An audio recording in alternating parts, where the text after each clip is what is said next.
And I know a lot of people out there talking about Jim Harbaugh going to the Chargers. Who cares? I think it's a foregone conclusion.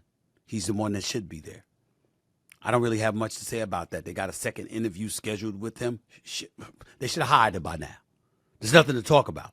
That's who should be their next head coach. Okay? Reigning defending national champions, Michigan. History of working with quarterbacks. Justin Herbert there. It's a foregone conclusion. I don't need to belabor that point. Here's the point that I wanted to get to, and that's Bill Belichick.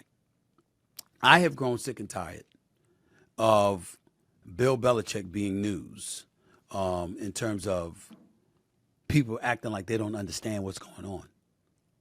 Should Mike McCarthy have been let go in favor of Bill Belichick coming to Dallas? I believe that answer is yes. He's a 6-time Super Bowl champion. He's been to 9 Super Bowls as a head coach, an additional 2 more as a defensive coordinator. I think it's a no-brainer. Of course, he should have been there. Actually, it might have been 3 more, 2 with the Giants and 1 with the Patriots, but that's neither here nor there. Here's what I'm saying. Bill Belichick, the 6-time champion, it is Bill Belichick. Dallas should have grabbed him. Especially with all the problems they got. They had bad enough players and infighting, and then you got Cowboys Nation going at one another, but you got parents and siblings of players going on Twitter. I mean, Elon Musk, nobody's smiling more than him these days. I mean, damn. But I'm saying to you, if you're the Dallas Cowboys, you should have grabbed Belichick. If you're the Philadelphia Eagles, it was worthy consideration considering the way they nosedived over the last 7 weeks of the season. If you're the Atlanta Falcons, you should be rolling out the red carpet. You should be getting on your knees and begging Bill Belichick to come. So why hasn't that happened? Why is it that they need to have these conversations, but nothing has been handled yet? They don't have a prime candidate or whatever. They interviewing others just like they interviewing Bill Belichick. It's very, very simple. It's Tom Brady. Bill Belichick, for all his greatness, is the man who pushed the golden boy out the door. It's what he did. If Tom Brady had retired and gone into the sunset, into the twilight, oh my goodness, it's over for me. I really appreciate everybody, love y'all, but it's time to call it a career. No big deal. But that's not what happened. Tom Brady wanted to stay. Robert Kraft is convinced he would have been able to convince Tom Brady to stay. Unfortunately, it didn't happen. And it didn't happen because Bill Belichick didn't want Tom Brady to stay.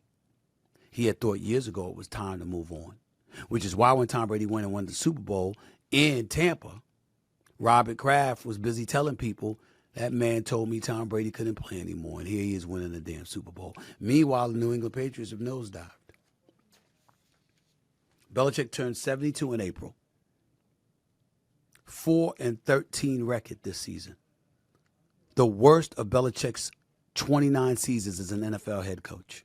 24 with the Patriots, 5 with the Browns. By the way, the New England Patriots ranked 31st in scoring offense and 30th in total offense. Didn't have a player selected to the Pro Bowl for the first time since 2000, Tom Brady rookie season.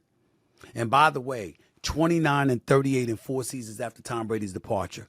The record was the 11th worst in the NFL during this time. The Patriots also reached just 1 postseason and where they got annihilated and blown out by 40-plus by the Buffalo Bills.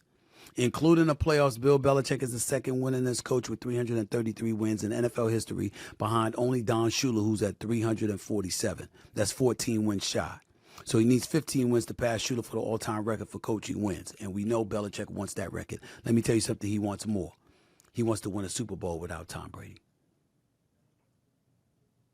But stop acting surprised if he doesn't get that chance.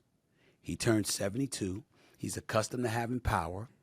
Obviously, he knows he's forgotten more than most people know.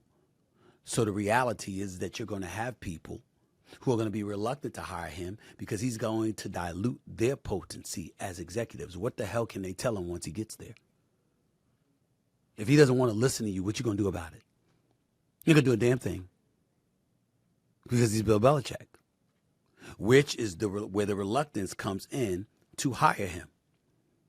By the way, one important stat, over the last 11 NFL drafts from 2013 to 2023, Bill Belichick has drafted an NFL low 3 players who went on to become Pro Bowl selections. linebacker Jamie Collins, who's now retired, a punter in Jake Bailey, who's now a Dolphin, and Mac Jones, who backed into a Pro Bowl selection as a rookie. That's it. That's where the hesitancy comes in to hire Bill Belichick. I thought I'd bring it up and get it out the way because we got to stop acting like there's such suspense to all of this shit. It's not. It's real obvious what's going on. He's an accomplished, incredibly successful, yet demanding old figure, which a younger generation is not inclined to vibe with. They got their own things going on in some of these other franchises. They ain't trying to deal with that, which is why it would have been perfect for Jerry Jones, 81-year-old Jerry Jones, to say, my time's running out. I need a Super Bowl. I got the personnel. I just need somebody to coach him. That ain't what he did. That ain't what happened. And as a result, it is entirely plausible that the 2024 NFL season may begin and Bill Belichick may not have a job at all. We'll see.